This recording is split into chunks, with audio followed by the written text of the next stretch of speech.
प्रदेश में अगर हम मौसम की बात करें या बारिश के मुख्य रूप से बर्फबारी की बात करें तो लगभग 12 नवंबर के आसपास हिमाचल प्रदेश के कुछ एक जिले खास करके चंबा जिला, कांगड़ा और लाहौल और स्पीति के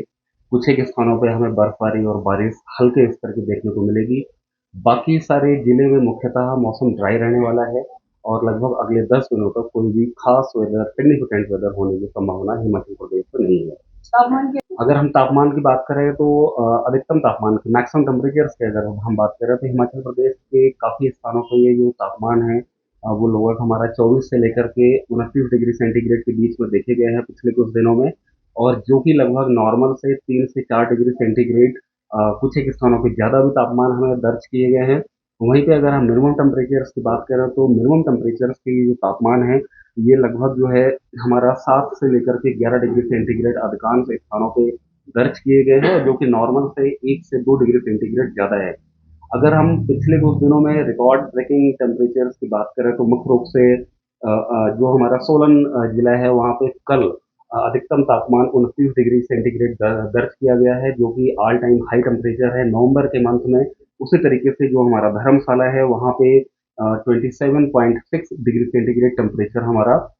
कल वहाँ पर दर्ज किया गया है, जो कि नॉर्मल से लगभग 2 डिग्री सेंटीग्रेड ज़्यादा है। और ये अपने आप में नवंबर के मंथ में ऑल टाइम हाई टेम्परेचर धर्मशाला में भी देखा गया है। उसके अलावा हमारा जो ऊना है वहाँ पे परसों यानी कि 2 नवंबर को ऑल टाइम हाई टेम्परेचर दर्ज किया गया है। इस तरीके से हम कह सकते हैं कि पिछले 2 से 3 दिनों में हिमाचल प्रदेश के कुछ एक जिलों में ऑल टाइम हाई टेम्परेचर्स भी यानी कि रिकॉर्ड ब्रेकिंग टेम्परेचर्स भी हमें देखने को मिले हैं। तो क्या ये ग्लोबल वार्मिंग मुख्य रूप से पिछले कुछ दिनों से टेम्परेचर जो नॉर्मल से 3 से 4 डिग्री सेंटीग्रेड ज़्यादा देखे गए हैं, उसका मुख्य रीजन ये है कि पिछले काफ़ी दिनों से हिमाचल प्रदेश में कहीं पे भी बारिश नहीं देखी गई है। मुख्यतः हमारा क्लियर स्काई कंडीशंस बनी हुई हैं और जिसकी वजह से हमारे टेम्परेचर्स में कहीं न कहीं बढ़ोतरी देखने को मिली है, क्योंकि पिछले कुछ दिनों में कोई भी active western disturbance Himachal Pradesh की तरफ आता हुआ नहीं देखा गया है। जब भी कोई पश्चिमी विक्षोभ आता है जिसकी वजह से हमें यहाँ पे बारिश या बर्फबारी देखने को मिलती है और टेम्परेचर में एक गिरावट दर्ज की जाती है, जो कि पिछले कुछ दिनों में देखने को नहीं मिला है। इसी वजह से टेम्परेचर्स में बढ़ोतरी हुई है हिमाचल प्रदेश के अधिकांश स्थानों पर। ऐसा क्या रीजन है इस तरह नवंबर के मंथ में? वेस्टर्न डिस्टर्बेंस देखिए हमेशा ही नॉर्मली जो है वो एक वेदर सिस्टम होता है जो कि पश्चिम से यूजुअली ईरान या इराक के आसपास उसका फॉर्मेशन होता है और वो पूर्व की तरफ अफगानिस्तान और पाकिस्तान से होते हुए इंडिया के जो उत्तरी हिस्सा है यानी कि जम्मू कश्मीर और हिमाचल प्रदेश से होते हुए आगे की तरफ बढ़ता है। लेकिन मुख्य रूप से ये डिपेंड करता है कि जो हमारा पश्चिमी विक्षोभ है उसका जो लैटिट्यूड है वो कहाँ तक कितना डीप हमारा आ रहा है। मुख्य रूप से हमें बारिश तब देखने को मिलती है जब उसका लैटिट्यूड 25 डिग्री सेंटीग्रेड या 26 डिग्री सेंटीग्रेड